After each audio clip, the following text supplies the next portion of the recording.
आज मैं आप लोग के साथ बिल्कुल बिहारी स्टाइल में कढ़ी पकौड़ा का रेसिपी शेयर कर रही हूँ, जो मैं बेसन से नहीं चने दाल से बनाऊँगी। Hi everyone, welcome in my lunch blog. तो हमने यहाँ पे 1 कटोरी चना का दाल लिया था, जिसे कि 4 घंटा पहले ही भिगा कर रख दी थी। अब इसे धोकर छान ली हूँ और इसमें डाली हूँ 5 से 6 कली लहसुन की और 1 हरी मिर्च। मैं इसे 2 बार करके पीसूँगी।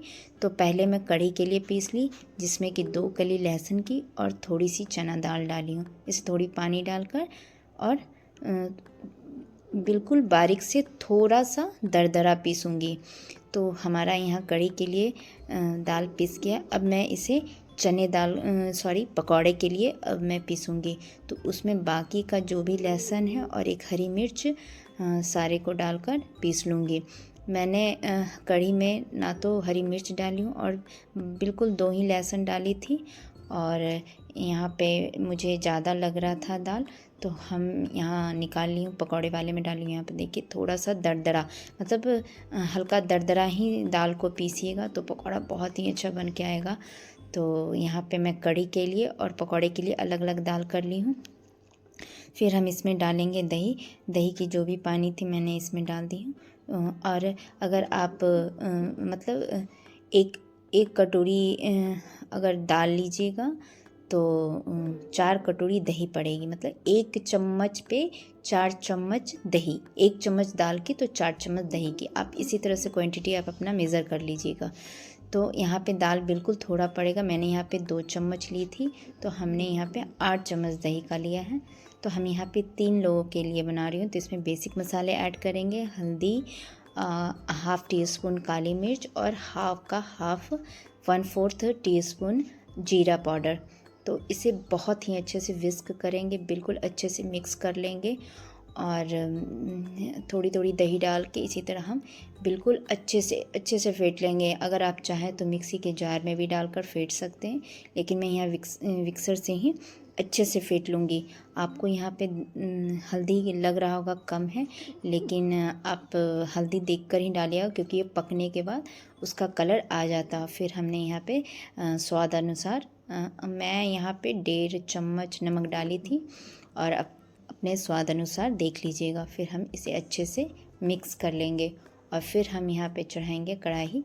और इसमें देखिए हमने कुछ भी नहीं डाला था, ना तेल वेल कुछ नहीं।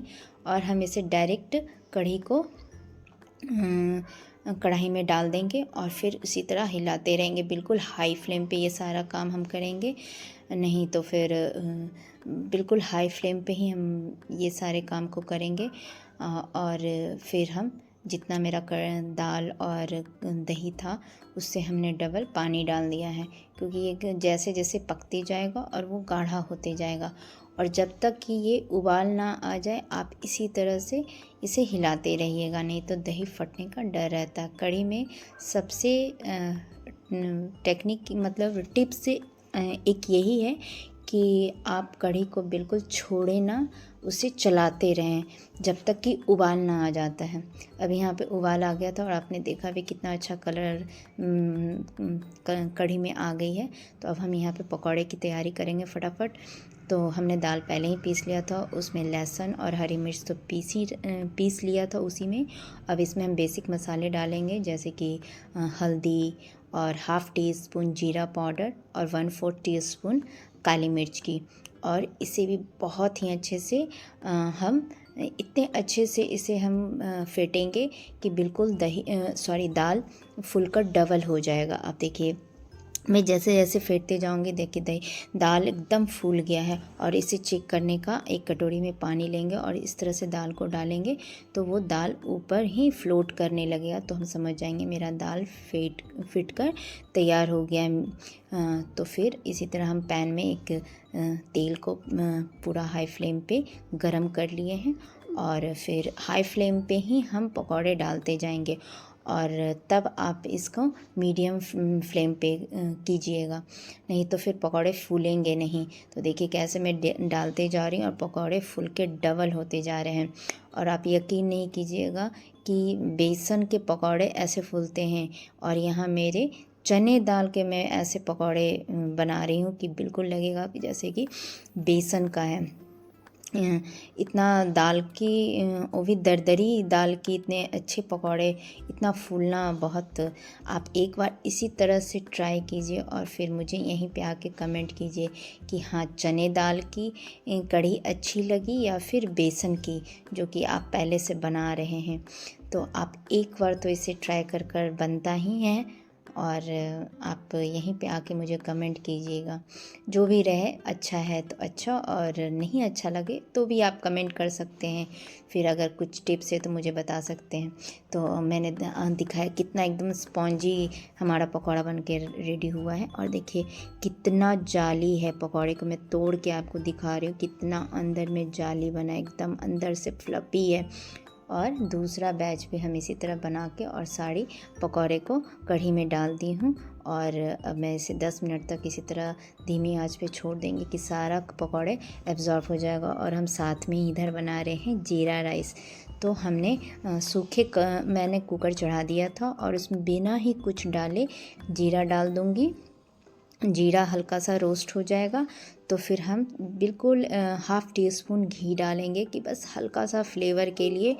और जैसे ही घी मेल्ट हो जाएगा और फटाफट हम इसमें चावल डाल देंगे। और बस 1 मिनट तक हम चावल को थोड़ा सा भून कर, और फिर यहाँ पे हमने 2 कप चावल लिया था और उसे आधे धोकर और आधे घंटे के लिए भिगोकर छोड़ दी थी। तो हम यहाँ पे 2 कप पानी लेंगे, जितनी चावल रहेगी उतना ही हम पानी भी लेंगे। और अगर आप तुरंत चावल धोकर बना रहे हो तो मतलब 1/4 मतलब थोड़ा पानी और डाल देना, 1/4 कप। तो हमारा चावल भी बनकर रेडी हो गया है। और अब हम तड़के की तैयारी कर रहे हैं। हमारी कढ़ी चावल दोनों बनकर रेडी हो गए। अब हम तड़के की तैयारी कर रहे हैं। सॉरी, यहाँ पे तड़का वाला मेरा थोड़ा वीडियो स्किप हो गया था, तो मैं आपको यूं ही बता देती हूँ। 2 टेबल स्पून हमने तेल को, सरसों का तेल लिया था। आप तड़के सरसों के तेल में ही डालिएगा। और फिर हमने इसमें थोड़ी सी जीरा, 1 लहसुन कली की तोड़ कर डाली हूँ, और राई, काली वाली सरसों, और फिर मेथी, कड़ी पत्ता और सूखी मिर्च। और फिर जब तड़का रेडी हो जाए फिर आप उसमें हींग डालकर उसे तड़का लगा देना और ढक के छोड़ देना थोड़ी देर। फिर हमने सेका पापड़। और फिर यहाँ पे देखिए हमारा राइस कितना खिला खिला बना है। आप देखिए कि फटाफट हमारा लंच बनकर रेडी हो गया। और देखिए कितना अच्छा एकदम बिल्कुल खिला खिला चावल बना है। तो चलिए अब हम करते हैं इसकी प्लेटिंग। तो हम आज थोड़ी सी नए स्टाइल में करते हैं। तो इसे हमने एक बाउल में दबाकर चावल रेडी कर लिया था। और फिर हम इसके साथ बनाए थे आलू और गोभी का भुजिया। उसमें मैंने कड़ी पत्ता डाला था। तो सॉरी, मैं इसे नहीं दिखा पाई क्योंकि इसे सुबह ही बना ली थी। तो आलू, गोभी और कड़ी पत्ते की भुजिया है। और साथ में हमने ये कड़ी, देखिए कितना कितना अच्छा लग रहा है। आप यकीन नहीं मान सकते हैं कि एकदम बिल्कुल रसगुल्ले की तरह इसके पकौड़े बन के रेडी हुए हैं, और बिल्कुल कम मसाले में हेल्दी। और यहाँ पे हमारा पापड़ भी आ गया। और हमारी बेटी ने मैं जब इधर खाने बना रही थी तो उसने साथ में कैरेट काट दिया था। बोला मम्मा मैं गाजर की सैलेड काट देती हूँ, तो उसे भी मैंने प्लेटिंग कर दिया है। तो देखिए मेरा कलरफुल लंच बनकर रेडी हो गया है।